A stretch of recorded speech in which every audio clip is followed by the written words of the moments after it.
अस्सलाम वालेकुम स्टूडेंट्स, मैं माजिद अली, आपका कंप्यूटर टीचर, आपका वेब डिज़ाइनिंग का टीचर। तो हम लोगों ने पाइथन की सीरीज़ को स्टार्ट किया हुआ है।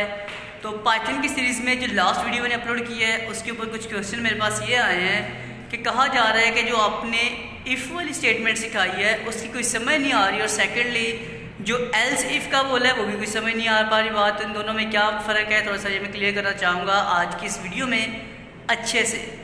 तो इफ़ का मतलब है कि कंडीशंस, अगर आपने कहीं पे भी इफ़ लगाना है, जैसे मैंने अपने इस YouTube के ऊपर इफ़ लगाया हुआ है, इस दिसंबर मंथ के ऊपर मैंने बोला था कि इफ़ अगर मैं वीडियो अपलोड नहीं करता, ये एक लॉजिक है। ओके, जिन लोगों को पॉइंट समझ नहीं आया, ये आसान करके उनके लिए वीडियो रिकॉर्ड कर रहा हूँ। जिनको समझ आ चुका है आप इन वीडियो से स्किप करके जा सकते हैं अगर इफ़ समझ आया हुआ है तो।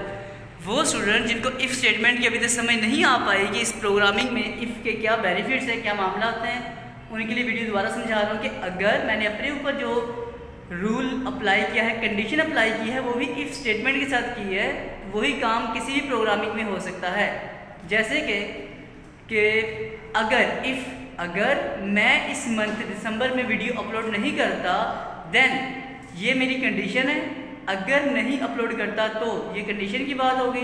उसके बाद मैंने बोला है कि अगर वीडियो अपलोड नहीं होगी, देन मैं आपको अपने जिस दिन वीडियो अपलोड नहीं होगी उसमें एक दिन की अर्निंग आपके पहले 3 कमेंट्स में डिवाइड करूँगा।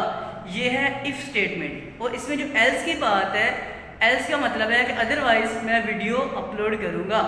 जैसे कि सपोज अगर आप एक पास फेल का फार्मूला लगाते हो कि अगर एक बच्चे की परसेंटेज बड़ी है 33 से, देन वो क्या हो जाता है, पास, नहीं तो फेल लिख दिया जाता है।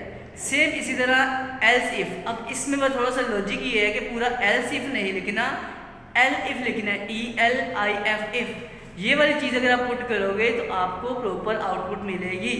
तो और सेकेंडली जिसमें आप ब्रैकेट्स का यूज़ कर रहे हो, ब्रैकेट का इस्तेमाल किए बगैर आप लोग हल करेंगे तो आपको सारी चीज़ बहुत अच्छे से समझ आएगी। तो उम्मीद मैं इस चीज़ करता हूँ कि जो मैंने बात अभी आपको क्लियर की है, जो मैंने अपने ऊपर भी इफ़ लगाया था, पास फेल के ऊपर इफ़ लगा होता है, या कंपनी का ओनर भी कहता है कि अगर एक एम्प्लॉय जिसको काम करते हुए ज़्यादा देर हो गई है 10 साल से, तो उसको बोनस दिया जाएगा, बाकी जो पर्सन रह गए हैं उसको बोनस नहीं दिया जाएगा। अब अगर तो बोनस दिया जाएगा वो ट्रू सेक्शन होता है, और जो नहीं होता उसे बोलते हैं फॉल्स। कंप्यूटर सही और गलत को समझता है ट्रू एंड फॉल्स।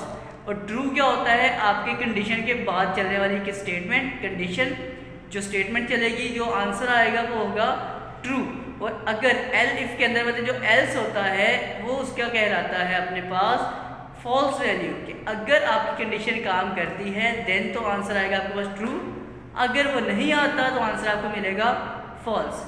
तो पाइथन में रहते हुए जिन लोगों को अगर समझ आ चुकी है तो बराए करम आप भी एल इफ़ का इस प्रोग्राम को आगे कंटिन्यू करके मुझे काम करके दिखाएं। मतलब मैं ये चाहता हूँ कि टास्क आप लोगों के लिए कि अगर एक बच्चे की परसेंटेज बड़ी है 90 से तो ग्रेड आ जाए A, अगर परसेंटेज बड़ी है 80 से तो B, 70 सी है तो C, अदरवाइज जितने भी बच्चों की ग्रेडिंग आ रही है वो D ग्रेड, ग्रेड D मतलब उसका आना चाहिए।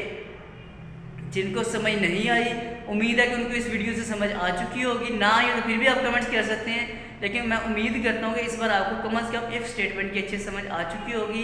और वो लोग जिनको समझ पहले से आ चुकी है वो एल इफ़ के ज़रिए जो ग्रेड का मैंने टारगेट आपको बता दिया है उसके थ्रू ये काम डन करके दिखाएंगे। अगर वीडियो ये अच्छी लगे, समझ आए तो लाइक शेयर कमेंट्स कर देना। चैनल पे फर्स्ट टाइम आए तो सब्सक्राइब कर लेना। मैं माजिद अली आपसे मुलाकात करूँगा नेक्स्ट वीडियो में। तमाम दोस्तों को मेरी तरफ से अल्लाह हाफिज़, बाय, सी यू, बाय।